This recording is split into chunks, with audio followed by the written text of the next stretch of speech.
WrestleMania 41 is coming on, and we could talk about all the matches, all the entrances, and the fact that Stone Cold Steve Austin missed that ramp, but that's honestly not what appealed to me about this weekend. Sure, you could spend hundreds to see WrestleMania, or you could see absolutely legendary matches that you'll remember forever without breaking the bank. Thus, enters the Indies.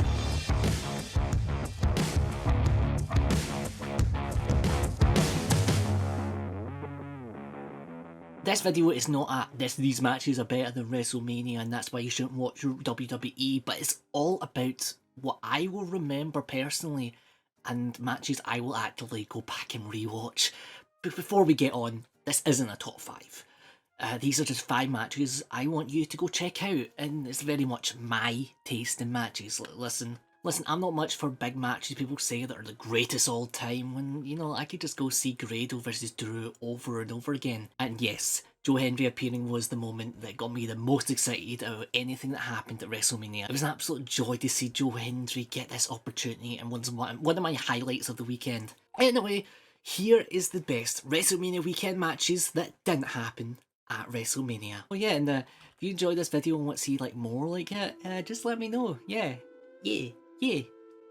Let's start off with some brutal wrestling with GCW's Josh Barnett's Bloodsport 13. Unlike a regular wrestling match, Bloodsport leads more into the UFC heavyweight champion's history. The ring is simply a canvas with no ropes, no turnbuckles, and the pin isn't the way you're going to win this match. If you want to win, you have to either knock out or submit your opponent, leading to somewhat more of a technical based match. This is the first Bloodsport I've actually watched myself because I heard good things about the matches, especially seeing WWE superstars outside their usual habitat. Although it could be said that there's a little too many WWE superstars, I'd rather see them go out and do what they want to do rather than be sat in catering. You had Carmen Petrovic, Charlie Dempsey, Karrion Kross, Pete Dunne, Shayna Baszler, and the match we're going to talk about, Nattie Neidhart, aka Natalya, versus Miyu and Yamashita.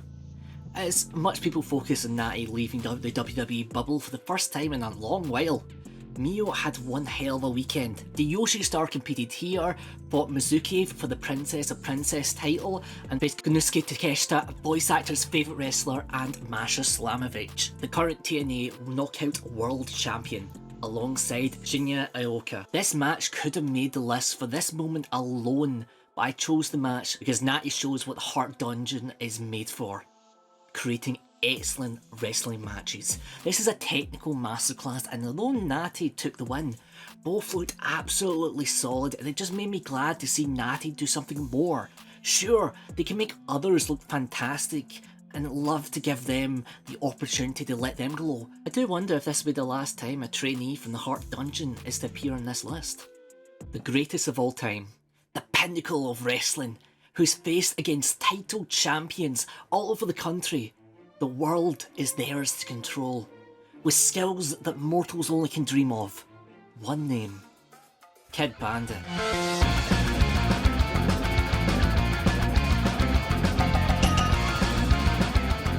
You really think a Scotsman's going to praise an Englishman? Don't make me laugh. I am joking.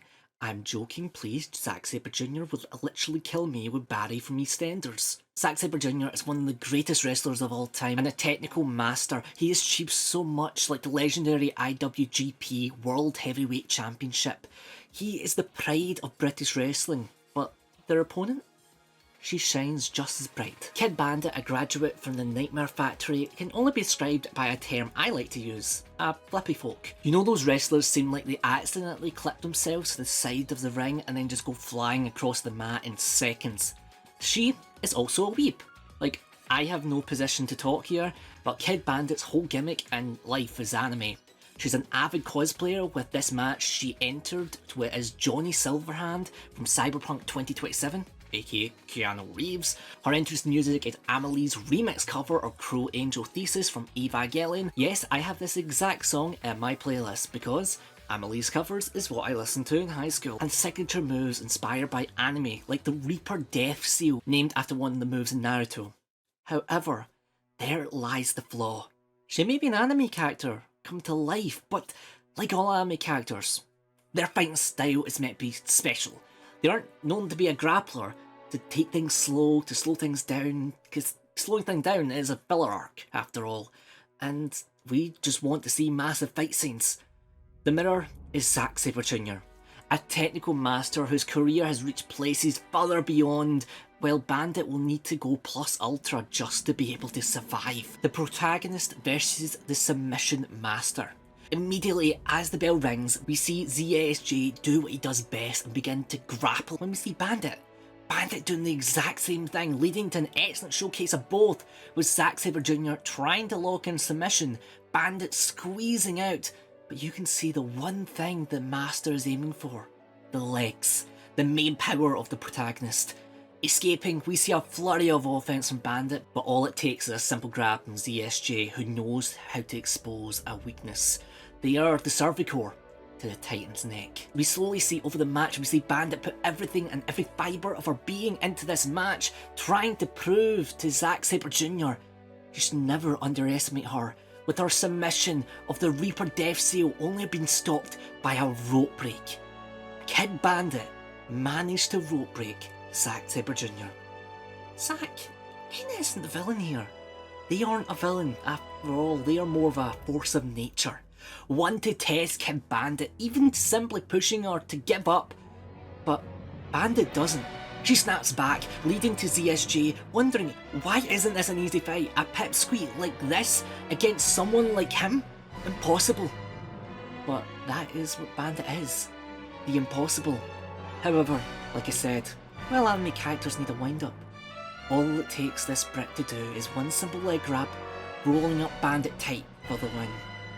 It wasn't a clean victory, no. The veteran of the business used his knowledge to just quickly end the match. Listen, this is an absolute phenomenal match, and I'm not doing it justice. The whole card from Effy's Big Gay Brunch 10 was absolutely fantastic, and especially in the world we live in now, we need to let people shine bright and let pride into their hearts. Like Dark Sheik's words say this better than I could ever. And around the world, there are many, many beautiful wrestlers already working hard. They say we don't exist. They say people like me aren't recognized. They say the dream is dead. Then why the fuck am I still here? This match can only be described by one simple phrase. Gay or European? It's hard to guarantee, but you can guarantee this is one banger of a match.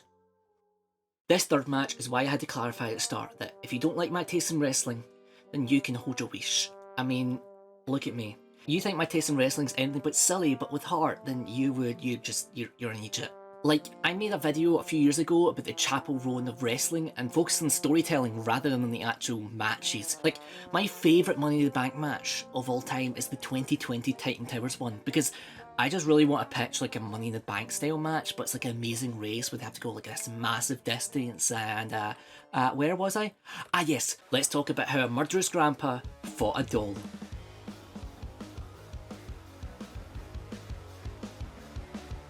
DDT Pro Wrestling, located in Shinjuku, Japan, and it's the variety show of wrestling. Sure, you have talented folks, but you also have a focus on entertainment and making people smile. Not in the WWE way of entertaining, but a throwback to old theatre shows. They've had matches on trains, campgrounds, and even a water park.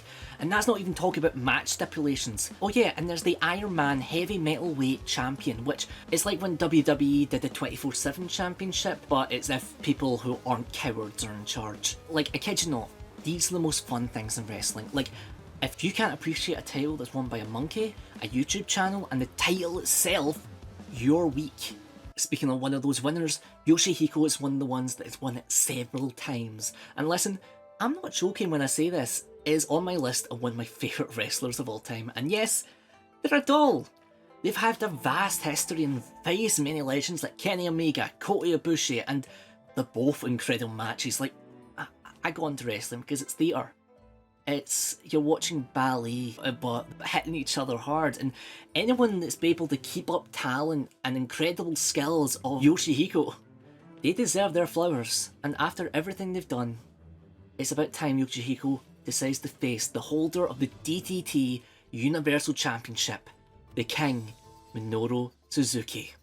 I wasn't kidding when I called him Murder Grandpa. You should never make him mad, you should never interrupt his entrance music. He's a legend of New Japan Pro Wrestling, winning so many titles, not only there but across the wrestling sphere. He could be described as Hachi Mishima of wrestling if he wasn't, you know, the actual motion actor for King, and as someone who played Tekken as one of his first games as a child, this was incredible to find out. So, what happens when you put these two together at DDT Goes Las Vegas?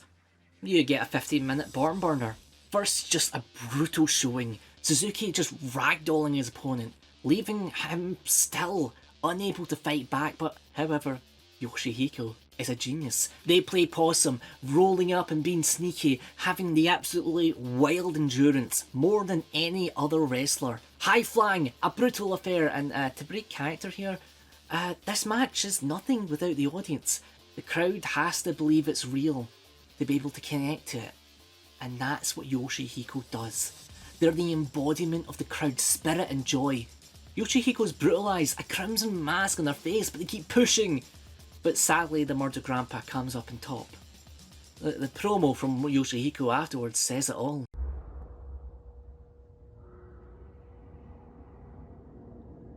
You know the only bad part about this match? You know the only part I hated? That the fact that I found out Yoshihiko isn't on cage match. Absolutely insulting, disgusting. Legend deserves more respect, especially after the effort they put onto this match. Oh, and Minoru Suzuki was okay too. Question: what if Hatsune Miku was a wrestler? Follow up: what if Hatsune Miku was a wrestler who sung themselves to the ring, swore, and took part in brutal hardcore matches? This is Maki Itoh.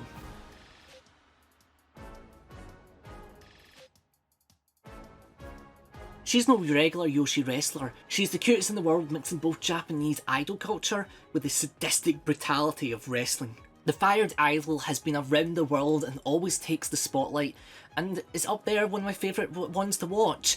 Absolute beacon of charisma, smiling, happy, but still ready to bring death, so you better take note. Oh yeah, and who's to forget our iconic diving headbutt? But this isn't a Maki Itoh stan video. This is talking about the match she was part of TJPW, DDT, GCW. I hope I got that right. Before we talk about this fourth match, I want to apologise for my pronunciation. My Scottish mouth can't say Microman without sounding even more Scottish than I really am. Like, Microman is, and it just sounds something natural to say in my voice. Anyway, Microman is one of the shortest wrestlers in the world, reigning from Mexico, and is partnered with Yukio Naya. While Microman stands at 3 feet and 3 inches, Yukio is a massive 6'7". Maki Itoh, on the other hand, is partnered with one called Manders, a cowboy and a throwback to 90s wrestling, reflected in Maki's new look. Cowboy Maki, which is just a Maki with a cowboy hat. She also lip-synced Wanted Dead or Alive by Bon Jovi as they entered.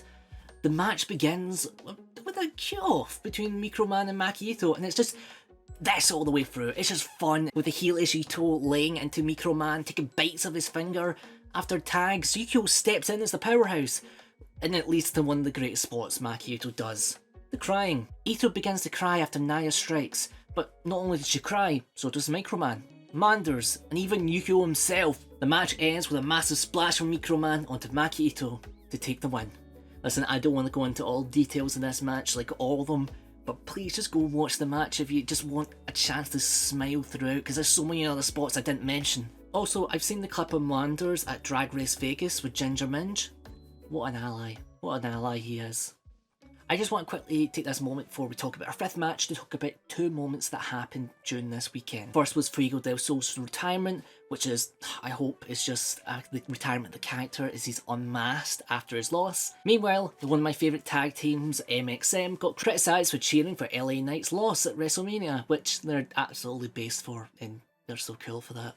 And now, what could be the last match we're going to talk about? Well, it's one I can't even say the name of. Yeah, the funniest part about not swearing and also trying to satisfy the YouTube overlords is you get show titles like this. As I mentioned before, silly matches are my type of match. My local wrestling production is ICW, and ignoring the more brutal matches and crazy moments, they have a rich history of fun twists, like the Good Housekeeping match where they're fighting in the granny's living room set up in the middle of the ring. One of my favourite stipulations is the square go. It's like the Royal Rumble, but they let a few people have weapons.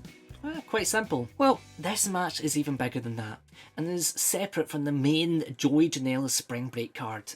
And this year, the cluster is even bigger than it was before. If you aren't aware, the rules, 2 entrants start the match, with more being added slowly as the time goes on. The usual Rumble rule applies of being thrown out of the ring over the top rope and both feet touching the floor. But that is not the only way to be eliminated in this match. No, no, no. You can be pinned, you can be submitted, you can just leave, or you just simply die. Oh yeah, you can also be entered as a group. I have to say, I am a little bit squeamish. I can't really watch death matches, but this feels like a small step. Like, this match is over 2 hours long and it started at midnight. The match began with idols singing and it only gets more wild from there. Before we do the list of like funny entrants, I just want to shout out Shreddy, an incredible UK talent, mostly hailing from North Wrestling, but he stormed through the 12 square go and I really hope to see more of them in the future. Anyway, this match had WWE ID prospects, a WWF legend, a Michael Jackson impersonator with blanket in hand, an accountant who takes off his shirt to reveal the same shirt, a legless wrestler, a very sleepy wrestler leading to everyone being quiet, make sure not to wake them. A group of juggalos, this is the part where I actually reveal I actually have a fear of clowns. An entire GCW team, an invisible man, a dad, someone who does cartwheels, and a British grime artist.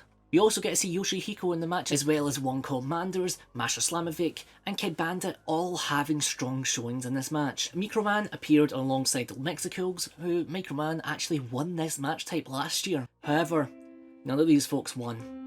It was our last competitor, the last entrant we have to look at. We are left with 3 people, man like Doris, someone who's incredible talent, and the tag team between Megan Bain and the person whose name is on this event, Joey Janela. They have Doris on the ropes only to reveal who's coming out next. It's Chris Bay, who has been out of action after a life-altering injury where he broke his neck, giving us a small chance to walk again. So seeing him just be able to walk out here is incredible. Of course, he's not going to be the final competitor, no. It's Brody Lee Jr. -1, the son of the late great Luke Harper, and oh yeah, he's 13 years old. Trainee of Nattie, he goes in to team with Doris only for the heels to get an upper hand, and Brody being grabbed by Bane as Janela gets a steel chair. He throws it, and it hits his ally. A push from Brody Lee leads to only 2 remaining. Brody escapes Janela to lock in an impressive ankle lock, but Janela launches him into the ropes and hits him with the DVD. As the ref counts 1, 2, and Brody manages to raise his shoulder just in time. Kicking out, he hits a massive lariat, a move that his dad always used. A stunner leads to Janela going over the top rope. Brody wins the 2025 Cluster. Indie wrestling is weird, but it's incredible, and that's why I love it. As much as these massive events like Wrestlemania can charge high prices for entry, there's always an indie show just off to the side that has so much, sometimes even more heart. Often people would kind of dismiss indie shows and rather go see the big names, but everyone starts off somewhere, because who knows, people started off at the indies. So the person you go and see could be on someone's lunchbox down the line. It's the ability to leave an impact, to entertain, to showcase skills you won't see anywhere else, shows why it's best to have multiple cakes around rather than creating one massive glorified one. You can find so much talent in these shows, so much soul and so much fun and so many kind hearts. And this is why these 5 matches are my favourite in the entirety of the WrestleMania weekend. Also, if you think this is me saying, damn, I would love to do a wrestling match, putting me in a ring for something, no, I swear, if I get into a wrestling ring, I will break like a light tube.